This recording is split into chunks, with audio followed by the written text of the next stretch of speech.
Tomorrow at 6 p.m. is arguably the biggest basketball game at Beasley in over a decade as number 4 Arizona travels to the Palouse. Both teams are hot right now, with U of A upsetting the then number 2 ranked UCLA Bruins, and the Cougs are coming off their first Bay Area sweep since 1993 as a part of their current 5-game win streak.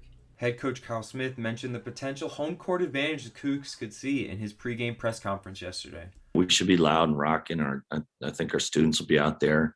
And hey, on the road's tough in any league, anything, and Pullman's a tough place to play.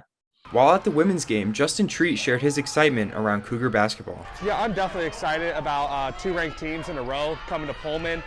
I think it's definitely going to help get national attention on both of our programs, the tougher of opponents that we play. With a surprising amount of students showing up for today's women's game, despite being at 12 o'clock on a weekday, we're really expecting much bigger numbers for the men's game against Arizona tomorrow night.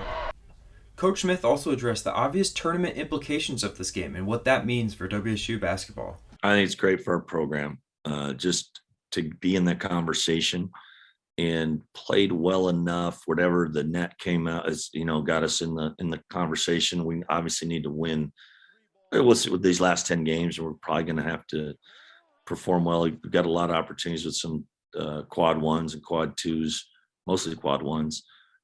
So it'll be defined here in this next stretch. With Murrow News 8 in Pullman, I'm Chris Mitchell.